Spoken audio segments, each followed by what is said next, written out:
Okay, sir. ठीक है. Okay, let's start the topic. The topic that we will be dealing today is thermodynamics. ठीक है.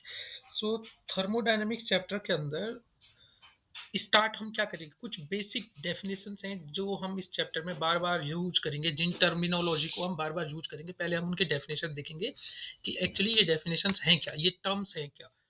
ठीक है, तो स्टार्ट करते हैं. टॉपिक का नाम है हमारा जो नया चैप्टर है, थर्मोडाइनमिक्स.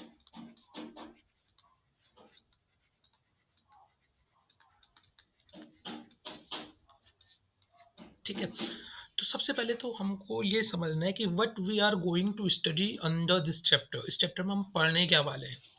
ठीक है, सो थर्मोडाइनमिक्स में we will be dealing with the concepts of heat and temperature. Again, heat and temperature, इनके कॉन्सेप्ट्स को ही हम इस चैप्टर में फिर से पढ़ने वाले हैं, बट एक नई तरीके से. ठीक है, तो अब देखो कुछ टर्मिनोलॉजी हैं जो इस चैप्टर में बार बार आएंगी, उनको पहले हम समझ लेते हैं एक एक करके. सबसे पहला टर्म जो बार बार आप देखोगे, जो मैं यूज करता रहूंगा, वो होगा थर्मोडाइनमिक सिस्टम. मैं इस टर्म को बार बार यूज करूंगा, थर्मोडाइनमिक सिस्टम. तो सबसे पहले आपको ये पता होना चाहिए इसका क्या मतलब होता है. थर्मोडाइनमिक सिस्टम का मतलब, what do you mean bye a thermodynamic system. ठीक है, तो थर्मोडाइनमिक सिस्टम को अगर आपको डिफाइन करना है तो thermodynamic system is nothing but a collection of large number of particles. बहुत सारे पार्टिकल्स का कलेक्शन कहीं पे. ठीक है, collection of large number of particles having certain value of pressure, volume and temperature. मतलब बहुत सारे पार्टिकल्स का एक असेंबली जिसकी एक सर्टेन प्रेशर हो, वैल्यू टेम्परेचर हो और वॉल्यूम हो, उसको हम कहेंगे थर्मोडाइनमिक सिस्टम. फॉर एग्जांपल, एक कंटेनर है आपके पास, कोई वेसल है, उसमें आपने पानी रखा हुआ है, वाटर रखा हुआ है. So it is again a thermodynamic system. इसका कुछ वॉल्यूम होगा, प्रेशर होगा, टेम्परेचर होगा. So everything which is a collection of particles having certain amount of pressure, volume and temperature, that will be regarded as thermodynamic system. तो अब जब भी मैं थर्मोडायनेमिक सिस्टम वर्ड इस चैप्टर में यूज करूंगा तो आपको समझ जाना है कि क्या बात हो रही है, कि कोई एक सिस्टम है जिसका फिक्स प्रेशर है, वॉल्यूम है और टेम्परेचर है. So first thing that you should understand what is thermodynamic system. दूसरी चीज, एक टर्म बार बार हम यूज करेंगे, सराउंडिंग. सराउंडिंग, सराउंडिंग वर्ड भी बहुत बार यूज होगा. तो सराउंडिंग बोलते ही आपको क्या समझना है, what do you mean by surrounding. See, again वही कंटेनर है आपका जिसमें मैंने वाटर रखा हुआ था, उसी कंटेनर को मैं दोबारा ले लेता हूँ. ठीक है, तो any container which have number of particles.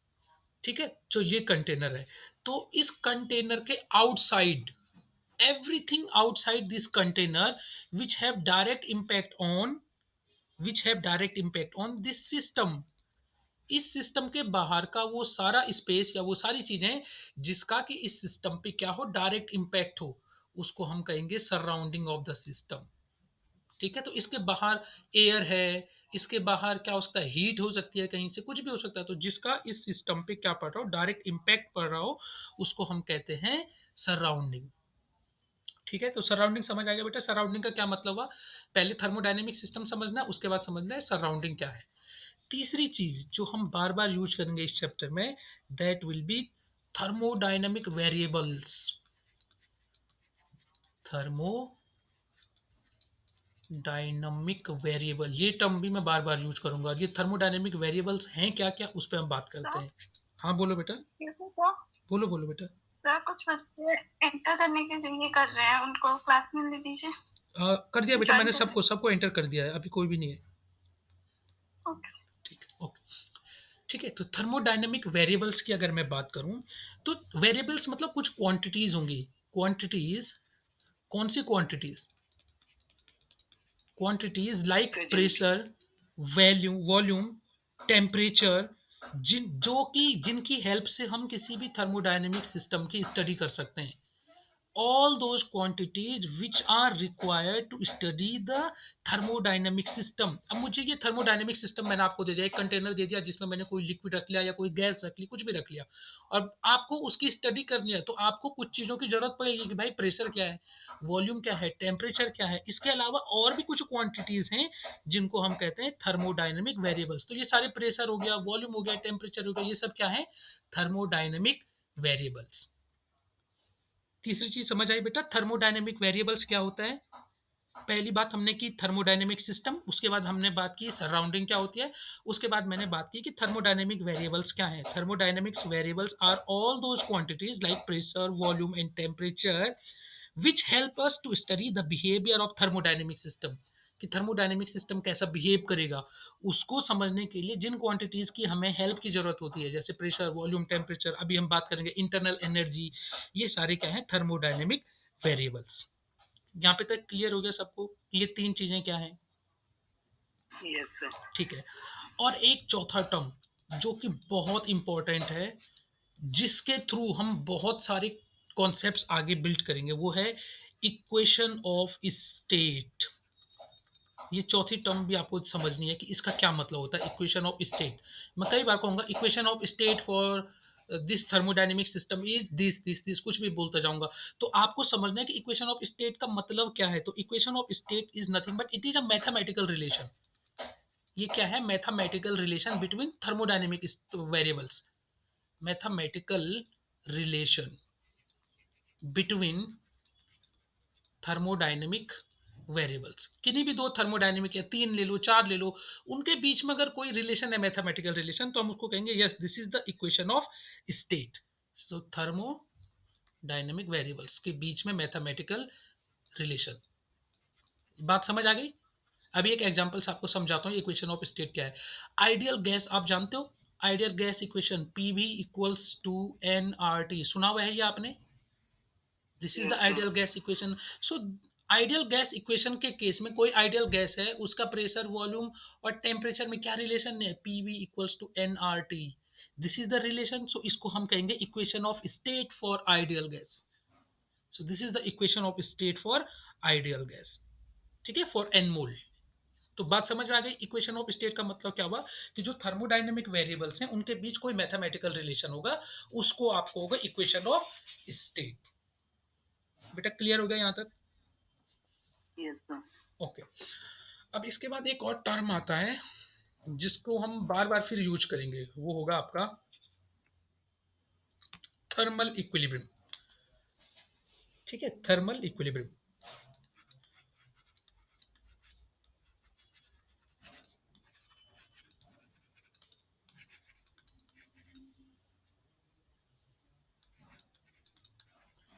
Thermal equilibrium C, thermal equilibrium का मतलब, सपोज आपके पास कोई दो सिस्टम है, थर्मोडायनेमिक सिस्टम है आपके पास दो, ठीक है, दो सिस्टम है, system A and system B. कुछ भी हो सकता है, सिस्टम ए कुछ भी हो सकता है, सिस्टम बी कुछ भी हो सकता है।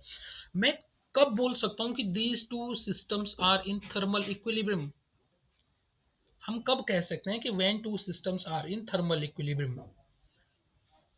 थर्मल इक्विलिब्रियम तब होता है जब दोनों सिस्टम का टेम्परेचर सेम हो जाए। When the temperature of two system is same, then we say that these two systems are in thermal equilibrium. Clear हो गई बात बेटा। थर्मल इक्विलिब्रियम का क्या मतलब हुआ, दो सिस्टम थर्मल इक्विलिब्रियम में तब होंगे जब उन दोनों सिस्टम के टेम्परेचर सेम हो जाएंगे। Clear, clear sir. ठीक है। इसके बाद एक और टर्म आएगा थर्मल इक्विलिब्रियम के बाद, थर्मोडायनामिक इक्विलिब्रियम। थर्मोडायनामिक इक्विलिब्रियम,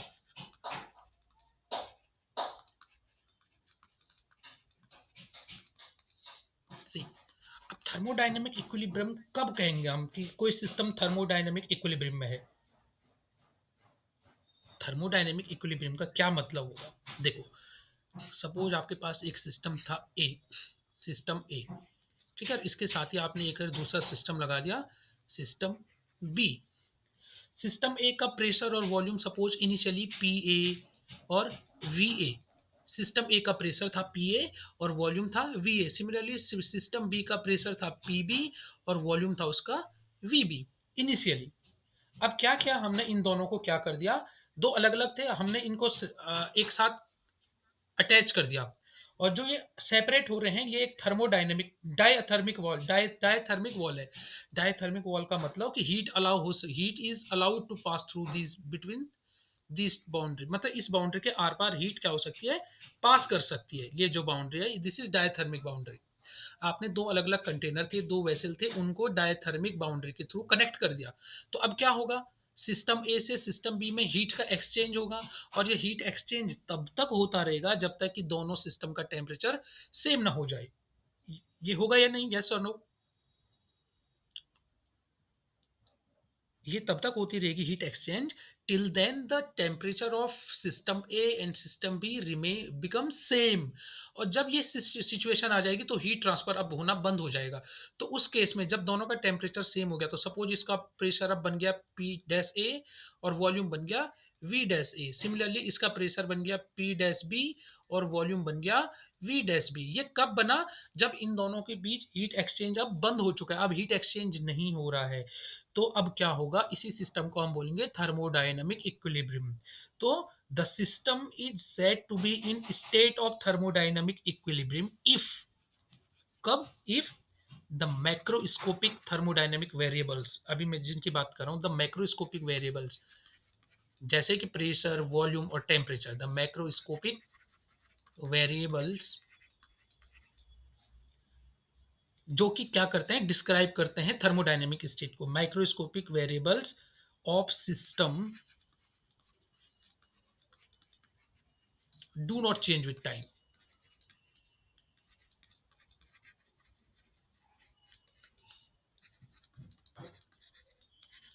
देखो, दो अलग अलग आपके पास सिस्टम ए था, सिस्टम बी था। सिस्टम ए का pressure P A, volume V A था। सिस्टम बी का प्रेशर पी बी और वॉल्यूम वी बी था। दोनों को आपने कनेक्ट कर दिया वाया अ डायथर्मिक वॉल, जिसमें कि हीट अलाउ है पास होने को। हीट तब तक पास होती रहेगी जब तक इन दोनों का टेम्परेचर इक्वल ना हो जाए। टेम्परेचर इक्वल होगा तो मतलब हीट पास हो रही है, तो इसके प्रेशर और वॉल्यूम में भी चेंज आएगा कुछ ना कुछ। तो सपोज इसका प्रेशर अब पी ए डैश हो गया और वॉल्यूम वी ए डैश हो गया, दूसरे वाले का प्रेशर पी बी डैश हो गया और वॉल्यूम वी बी डैश हो गया। तो अब ये ऐसी स्टेज आ चुकी है कि अब कितना भी टाइम पास हो इसके बाद, अब आपका प्रेशर, वॉल्यूम, टेम्परेचर इनमें कोई चेंज नहीं आ रहा है। मतलब जो ये प्रेशर, वॉल्यूम और टेम्परेचर है, ये मैक्रोस्कोपिक वेरिएबल्स हैं, थर्मोडायनेमिक वेरिएबल्स हैं। अब ये टाइम के साथ चेंज नहीं हो रहे हैं। तो इस स्टेज को मैं कहूंगा कि yes, our system has attend the thermodynamic equilibrium. Clear बेटा यहां तक thermodynamic equilibrium?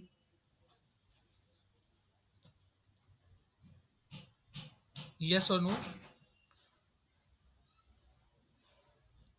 Gautam, you have raise the hand, कोई क्वेश्चन आपका? नो सर, समझ आ गया। अच्छा अच्छा, ठीक है, ओके। अगर ये समझ आ गया, तो अब हम इस चैप्टर का जो पहला टॉपिक है, मेन टॉपिक जहां से क्वेश्चंस बनने स्टार्ट होते हैं आपके, वो शुरू करते हैं। वो है आपका जीरोथ लॉ ऑफ थर्मोडायनेमिक्स। ठीक है, the first thing that we will be dealing is zeroth law of thermodynamics.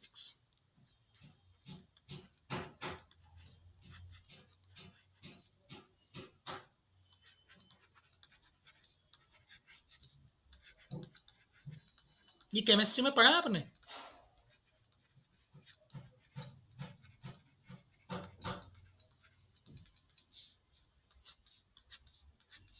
Zeroth law of thermodynamics, ठीक है।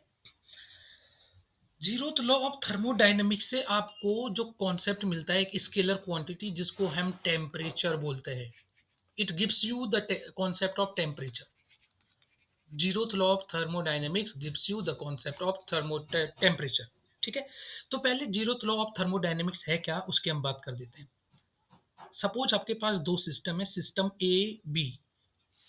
एक सिस्टम है ए, दूसरा सिस्टम है बी और तीसरा सिस्टम है सी। तीन सिस्टम है आपके पास, ठीक है। अब मैं कह रहा हूं कि सिस्टम ए सिस्टम सी के साथ थर्मल इक्विलिब्रियम में है। मैं कहता हूं सिस्टम बी भी सिस्टम सी के साथ थर्मल इक्विलिब्रियम में है।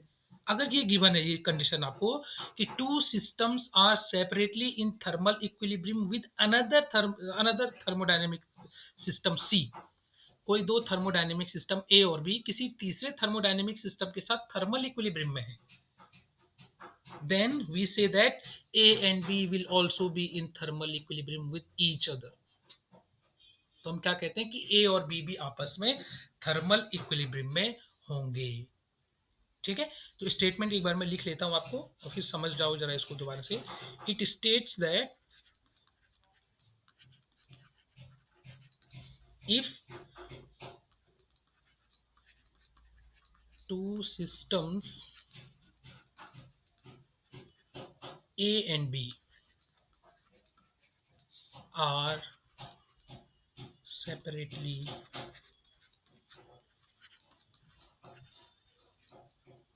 in thermal equilibrium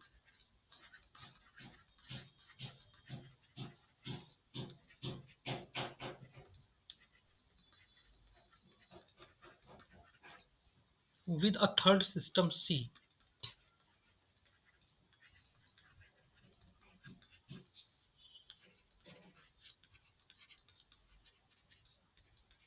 with a third system C, then A and B जो दो पहले सिस्टम थे, they are also in thermal equilibrium.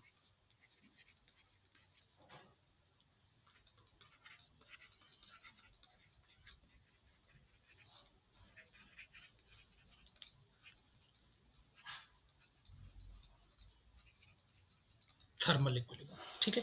अच्छा, पहले तो मुझे एक चीज बताओ, कोई बच्चा ऐसा है जिसको ये डेफिनेशन ही समझ में ना आई हो कि ये जीरोथ लॉ है क्या।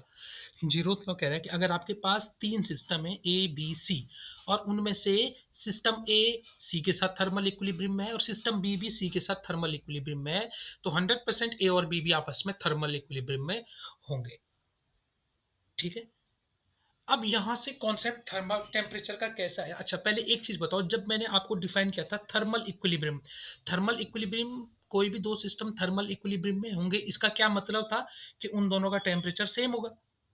तो सबसे पहले मैं कह रहा हूँ ए एंड सी, मैंने पहले यही कहा था ए और सी क्या है, थर्मल इक्विलिब्रियम में है, A and C are in thermal equilibrium. तो इसका क्या मतलब हुआ, what does this line mean, A and C are in thermal equilibrium, कौन बताएगा इसका क्या मतलब है। ए और सर सिस्टम ए और सिस्टम ए का टेम्परेचर सेम है। यस, इसका मतलब हो गया temperature of A is equals to temperature of C. अब सिमिलरली मैंने दूसरा स्टेटमेंट कहा था B and C are in thermal equilibrium, तो इसका क्या मतलब होगा, temperature of thermal system, temperature of system B will be equals to temperature of system C.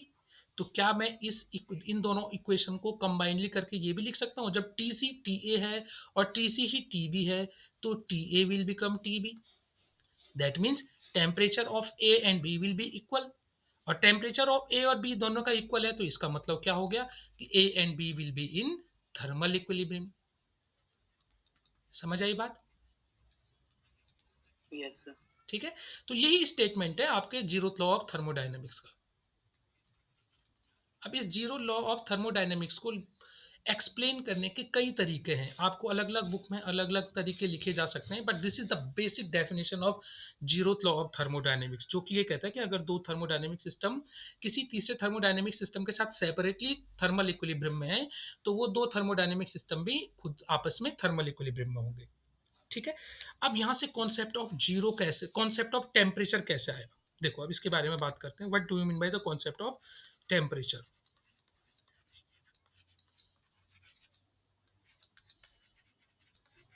Concept of temperature. See, zeroth law of thermodynamic implies that temperature is a physical quantity which has the same value for all systems which are in thermal equilibrium. मतलब कोई एक ऐसी value है जो thermodynamic system जब thermal equilibrium में होंगे तो उनके लिए कोई एक वैल्यू होगी जो सेम होगी, तभी तो सिस्टम थर्मोडायनेमिक्स, तभी तो सिस्टम थर्मल इक्विलिब्रियम में होंगे। So, the zeroth law of thermodynamics implies that temperature is that physical quantity.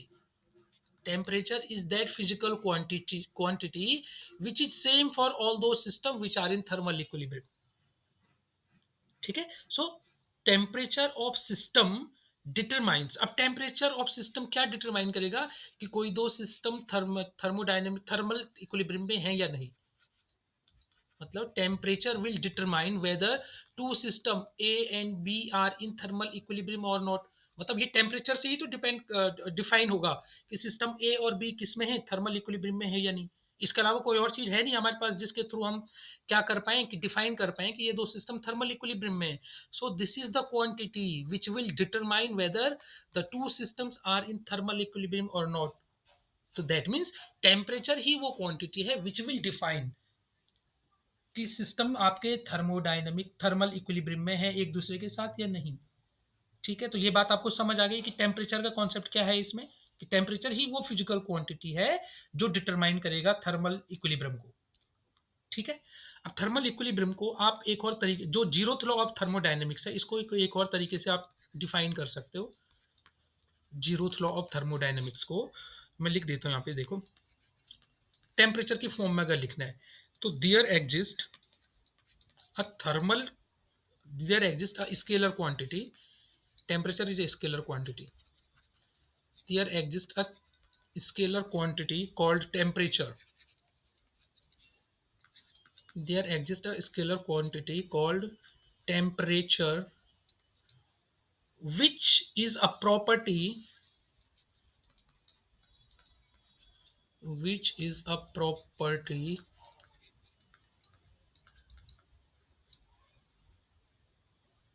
of all thermodynamic systems, of all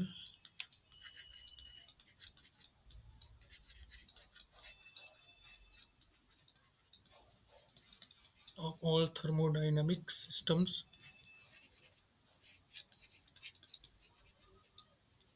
such that, अभी मैं एक्सप्लेन करता हूँ ये है क्या, पहले एक बार लिख लूँ, such that the temperature equality,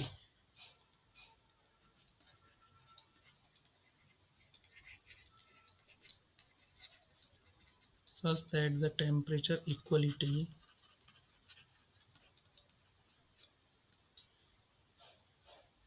is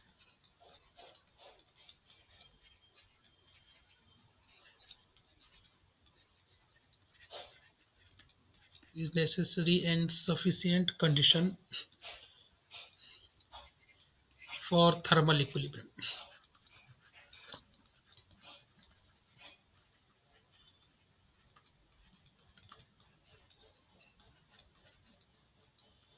देखो पहले एक बार डेफिनेशन दोबारा पढ़ो, फिर समझाता मैं इसको। There exist scalar quantity called temperature which is a property of all thermodynamic system such that temperature equality is necessary and sufficient condition for thermal equilibrium. मतलब एक ऐसी क्वांटिटी है जिसको हम कहते हैं टेम्परेचर, जो कि किन्हीं भी दो सिस्टम, किन्हीं भी सिस्टम्स को थर्मोडायनेमिक, किन्हीं भी थर्मोडायनेमिक सिस्टम के थर्मल इक्विलिब्रियम में होने के लिए उस टेम्परेचर की इक्वलिटी का होना बहुत जरूरी है, नेसेसरी और सफिशिएंट कंडीशन है। जब वो थर्मोडायनेमिक क्वांटिटी जिसको हम टेम्परेचर कह रहे हैं वो इक्वल होगी, तभी सिस्टम आपके थर्मल इक्विलिब्रियम में होंगे। So this is the another way to define the zeroth law of thermodynamics. ठीक है, किसी को कोई डाउट थर्मोडायनेमिक्स के जीरोथ लॉ में, what is zeroth law of thermodynamics? No sir. ठीक है, बहुत सिंपल सा बेसिक सी चीज है। अगर कोई भी पूछे एमसीक्यू में ऐसा क्वेश्चन आ सकता है कि zeroth law of thermodynamics is related with first pressure, volume, temperature, या चौथा कुछ भी चीज दे देगा, तो you should know yes the concept of temperature arises from the zeroth law of thermodynamics. ठीक है, ओके। अब एक और टर्म जिसकी हम बार बार फिर बात करेंगे वो होगा इंटरनल एनर्जी। ये आप कई बार कई जगह पढ़ भी चुके होंगे, शायद से आपने केमिस्ट्री में अगर पढ़ लिया है थर्मोडायनेमिक्स तो वहाँ आया होगा ये टर्म बार बार, इंटरनल एनर्जी। कोई डिफाइन कर सकता है what is internal energy? Internal energy को हम यू से डिनोट करेंगे, you, total energy present in the system. Total energy present in a system. ठीक है, गुड गुड, बिल्कुल सही है। सो ठीक है, अगर आपको टोटल इंटरनल एनर्जी को डिफाइन करना है तो internal energy of a system is the sum of all, sum of molecular kinetic and potential energy, molecular kinetic and potential energies।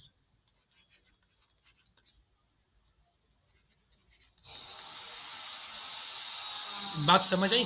मतलब कोई सिस्टम है उसमें डिफरेंट अलग अलग मॉलिक्यूल्स होंगे, तो हर मॉलिक्यूल की kinetic energy plus potential energy, इनका सम जो होगा that will be the internal energy of the system. ठीक है, और इसको हम किससे डिनोट करते हैं? यू से। ठीक है बेटा।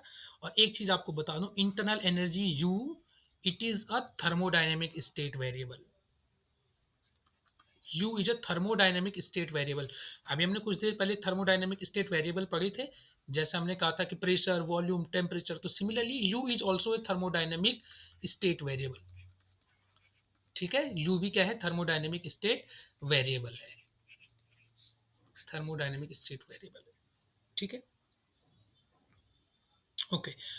अब ये है, अब जो नेक्स्ट टॉपिक मैं ले रहा हूँ इसी में इंटरनल एनर्जी से रिलेटेड ही, कि कितने तरीके से या in what different ways you can change the internal energy of a system. कोई सिस्टम है आपके पास, सिस्टम में कंटेन द गैस और इट में कंटेन द फ्लूइड, लिक्विड, कुछ भी हो सकता है इस सिस्टम में। सपोज सिस्टम का नाम ए है, सिस्टम की एनर्जी को चेंज करने को, इंटरनल एनर्जी को चेंज करने के कितने तरीके हैं आपके पास।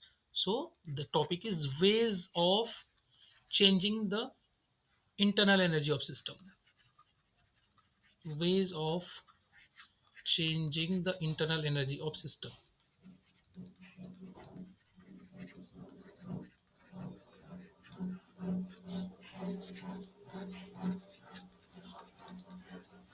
Veg of changing of internal energy of system. देखो एक सबसे सिंपल तरीका लेता हूं मैं, कोई एक कंटेनर है, एक डायग्राम से आपको समझाने की कोशिश कर रहा हूं। देखो इस कंटेनर में गैस है, suppose this container is filled with a gas, यहां तक इस पॉइंट तक गैस भरी हुई है, इसमें ये गैस है, it is filled with gas.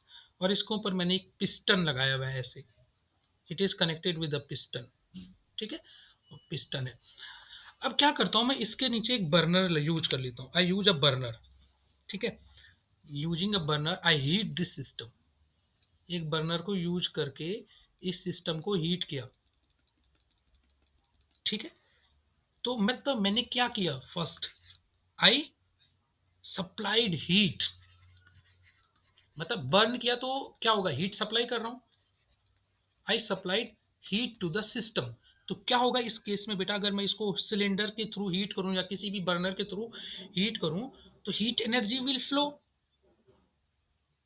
Yes or no. मतलब नीचे टेम्परेचर कम Yes, sir. ज्यादा हो गया, ऊपर कम हो गया, तो heat energy will flow from the lower part two upper part, क्योंकि टेम्परेचर डिफरेंस की वजह से हीट एनर्जी विल फ्लो। इसकी वजह से क्या होगा, आपकी जो इंटरनल एनर्जी है यू, विल इट इंक्रीज और डिक्रीज, या इस पे कोई इफेक्ट नहीं पड़ेगा यू पे। खुद ही सोचो, जब आप इसको हीट करोगे तो गैस के जो मॉलिक्यूल्स हैं, they will start moving with higher velocity. अगर वेलोसिटी बढ़ जाएगी तो पोटेंट काइनेटिक एनर्जी इंक्रीज होगी उनकी। तो कुल मिला के इसकी टोटल जो इंटरनल एनर्जी है it will increase, yes or no. इसका मतलब Yes. One way to change the internal energy is you can supply the heat, so that means heat can increase the internal energy of the system। ये चीज clear हो गई। Yes. Okay, दूसरा चीज जिसके through मैं इंटरनल एनर्जी को change कर सकता हूं वो है वर्क डन, वर्क। अब वर्क से कैसे, सपोज देखो इस बर्नर को हटा देते हैं, let me remove the burner. ठीक है, अब बर्नर नहीं है, ये सिस्टम ऐसे ही है जैसे पहले था आपके पास। अब आप क्या कर रहे हो, इन प्लेस ऑफ हीटिंग, आप जो ये पिस्टन था, इस पिस्टन के ऊपर कुछ लोड रख दिया आपने। ठीक है, इसके ऊपर कुछ लोड रखा आपने, जैसे आप इस पे लोड रखोगे तो ये पिस्टन डाउनवर्ड आएगा, यस और नो। पिस्टन नीचे की ओर आ जाएगा अगर आप इसके ऊपर लोड रखते हो तो। Yes, sir. तो इसका मतलब आप पिस्टन नीचे की ओर आया, that means you did some work on the system, आपने सिस्टम पे कुछ काम किया, yes or no. Yes, sir. अब आप सिस्टम पे वर्क करोगे, ये पिस्टन नीचे आएगा तो क्या होगा, इंटरनल एनर्जी तो इंक्रीज pressure होगी या increase होगा। प्रेशर इंक्रीज होगा। प्रेशर इंक्रीज होने की वजह से वॉल्यूम डिक्रीज होगा, तो कुल मिला के इंटरनल एनर्जी में भी चेंज आएगा, आएगा या नहीं, या सेम रहेगी इंटरनल एनर्जी। अब आप So सोचो, change होगी। चेंज होगी, यस। तो that means the work is another method by which you can change the internal energy। So these are the two methods by which you can change the internal energy of a system। एक तो क्या, by work done, और दूसरा by supplying the heat और heat energy। So these are the two methods by which you can change the internal energy of the system. यहां तक clear हुआ सबको? पारुल, समझ आया? Yes, sir. अच्छा, पारुल को पूछा मैंने, वैसे पारुल है या गई?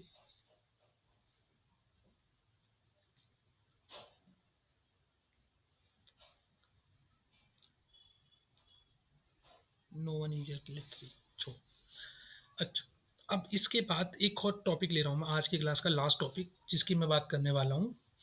अच्छा, उससे पहले मैंने आपको कहा था यू क्या है? थर्मोडायनेमिक स्टेट वेरिएबल है। थर्मोडायनेमिक स्टेट वेरिएबल है U. U means internal energy जो स्टेट वेरिएबल, जैसे प्रेशर है, वॉल्यूम है, टेम्परेचर है, these are state variable. But जो मैंने अभी कुछ देर पहले आपको हीट बोला एंड वर्क डन बोला, work, these are not the state variables, ये स्टेट वेरिएबल नहीं है, या ध्यान रखना आपको, these are not the state variables.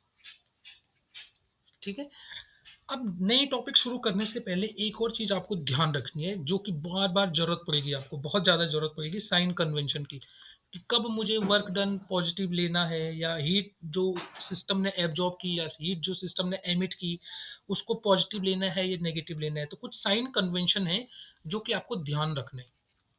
ठीक है, सो साइन कन्वेंशंस बहुत इंपॉर्टेंट है। अगर आपने एक बार साइन कन्वेंशन थोड़ा सा समझ लिए कि किसको पॉजिटिव लेना है किसको नेगेटिव लेना है, तो आगे के टॉपिक बहुत आसान पड़ जाएंगे आपके लिए। पहला, कोई सिस्टम है, अगर वो सिस्टम हीट को एब्जॉर्ब कर रहा है, heat absorb by the system, heat absorb by system, अगर हीट एब्जॉर्ब हो रही है तो it is always positive, heat को आप पॉजिटिव लोगे इस केस में। और अगर heat is given out by system, अगर हीट क्या हो रही है, गिवन आउट बाय सिस्टम है, मतलब सिस्टम से हीट बाहर आ रही है, तो आप हीट कैसे लोगे? नेगेटिव। अभी हम जब कुछ क्वेश्चंस करेंगे इस पे तब आपको और ज़्यादा क्लियर होगा। तो हीट अगर सिस्टम से बाहर आ रही है, सिस्टम गिवन आउट कर रहा है हीट को, तो heat will be taken as negative. अगर सिस्टम एब्जॉर्ब कर रहा है हीट को, तो उसको कहेंगे कि पॉजिटिव है। दूसरा, work done by the system, अगर सिस्टम के थ्रू वर्क डन हो रहा है तो work done will be taken positive, work done by system it will be taken positive. और वर्क डन ऑन सिस्टम, अगर बाहर से आप काम कर रहे हो सिस्टम पे, तो तब आपका वर्क डन नेगेटिव होगा। Work done on system it will be taken as negative. तो वर्क डन अगर सिस्टम के थ्रू है तो पॉजिटिव, और अगर work done on the system by external agency है तो it will be taken as negative. ठीक है, और तीसरी चीज, इंटरनल एनर्जी में कैसे साइन कन्वेंशन होगा? अगर there is increase in energy, if there is increase in internal energy, increase in internal energy means U, तो उसको आप पॉजिटिव ट्रीट करोगे। अगर इंटरनल एनर्जी बढ़ रही है तो उसको आप पॉजिटिव ट्रीट करोगे। और if there is decrease in internal energy, तो उसको आप नेगेटिव ट्रीट करोगे। ठीक है, so these are the basic sign convention that you must take care of जब हम क्वेश्चंस को सॉल्व करेंगे। ठीक है बेटा, यहां तक समझ आ गया सबको?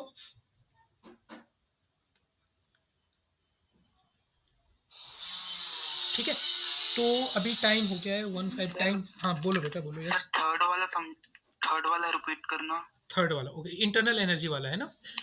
अगर इंटरनल यस एनर्जी सर। है सिस्टम की, सपोज जैसे अभी है सपोज 21 किलो जूल, सपोज किसी सिस्टम की एनर्जी है 21 किलो जूल, इस पे मैंने कुछ बाहर से वर्क डन किया या इस सिस्टम ने कुछ वर्क डन किया, और इसकी इंटरनल एनर्जी बढ़ के हो गई 30 किलो जूल। ठीक है, तो टोटल इंक्रीमेंट हुआ है एनर्जी में, तो डेल्टा यू जो आप लोगे, कितना लोगे? इंक्रीमेंट हुआ है या डिक्रीमेंट हुआ है? इंक्रीज हुई है ना एनर्जी, तो डेल्टा यू विल बी +9, मतलब जो इंक्रीमेंट लोगे आप that will be taken as positive. Similarly अगर आपका वर्क डन करने के बाद एनर्जी इसकी 21 से चेंज होकर 13 हो जाती है सपोज, तो उस केस में डेल्टा यू आप क्या लेते? -8, क्योंकि इसमें डिक्रीमेंट हुआ है कितने का? 8 का, तो that 8 decrease in internal energy will be taken negative, और अगर इंक्रीज हुआ है तो that will be taken as positive. अब हो गया क्लियर? Yes sir. ठीक है, तो मैं आज की क्लास को यहीं पे ख़त्म कर रहा हूँ, बट ध्यान रखना नेक्स्ट क्लास में अब हम जब बात करेंगे थर्मोडायनामिक के फर्स्ट लॉ से स्टार्ट करेंगे और उसके बाद हम आगे की चीज़ें इसमें पढ़ते जाएंगे। तो आपको क्या करना है, अभी तक की जो चीज़ें बताई गई हैं एक बार उनको रिपीट ज़रूर कर लेना, जिससे कि आपको नेक्स्ट क्लास को समझने में ज़्यादा दिक्कत ना हो। ठीक है?